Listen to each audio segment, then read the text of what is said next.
తెలంగాణలోని గ్రామాలు, మండలాలు, జిల్లాల వారీగా కేంద్ర ప్రభుత్వం ఏమి చేసిందో, రాష్ట్ర ప్రభుత్వం ఏం చేసిందో చర్చకు సిద్ధమా అని సీఎం రేవంత్ రెడ్డికి కేంద్ర హోంశాఖ సహాయ మంత్రి బండి సంజయ్ సవాల్ విసిరారు. తెలంగాణకు కేంద్రం ఏం ఇచ్చిందో, ఎవరు అన్యాయం చేశారో బహిరంగ చర్చకు తాను సిద్ధమని ప్రకటించారు.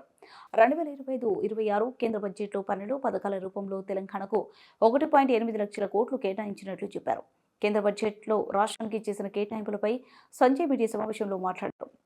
కాంగ్రెస్ ప్రభుత్వం ఎక్కువ కాలం ఉండబోదని చెబుతున్నారు కదా, దానికి ఆధారాలు ఉన్నాయా అన్న ప్రశ్నకు సంజయ్ సమాధానమిస్తూ, కాంగ్రెస్ ప్రభుత్వంలో ఎప్పుడైనా ఏమైనా జరగచ్చు.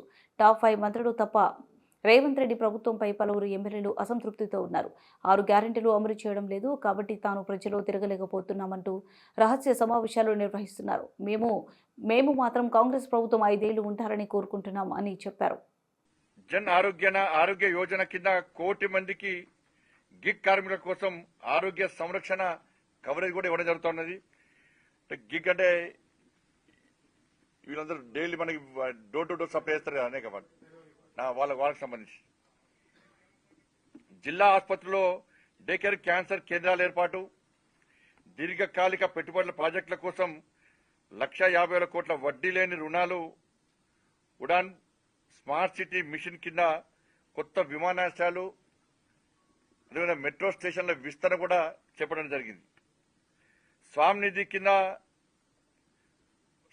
2 కింద తక్కువ ధరకు ఇండ్ల కొనుగోలు చేసేలా 1,00,000 మందికి ఆర్థిక ప్రోత్సాహం కింద 15,000 కోట్ల నిధి, అర్బన్ ఛాలెంజ్ కింద 1,00,000 కోట్లతో కూడా నిధిని కూడా ఏర్పాటు చేయడం జరిగింది. ఇది మొత్తం కలిస్తే 1,08,000 కోట్ల రూపాయలు తెలంగాణ రాష్ట్రానికి ఈ విధంగా నిధులు కేటాయించడం జరిగింది. ఇన్ని కేటాయించినా కూడా కండ్లుండి చూడలేని కబుద్దులాగా కాంగ్రెస్ పార్టీ నాయకులు వివరిస్తున్నారు.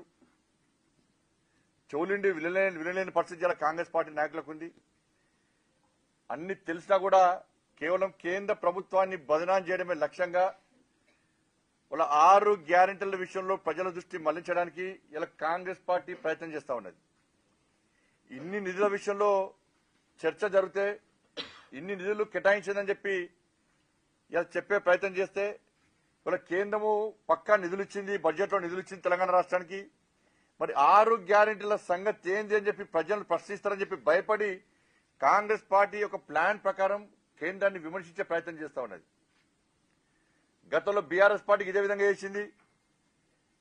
అప్పుడు మండలాల వారీగా పాదయాత్ర సందర్భంగా కానీ, ఇతర నాయకుల పర్యటన సందర్భంగా కానీ, ఏ మండలానికి, ఏ గ్రామానికి, ఏ జిల్లాకు, తెలంగాణ రాష్ట్రానికి ఏ పథకానికి ఎన్ని నిధులు ఇచ్చిందో స్పష్టం చేసిందో తప్పుడు బీఆర్ఎస్ పార్టీ నాయకులు అన్ని మూసుకొని కూర్చున్నారు.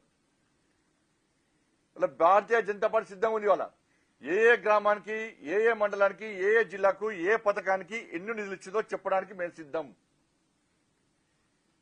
కాంగ్రెస్ పార్టీ చర్చకు సిద్ధమా?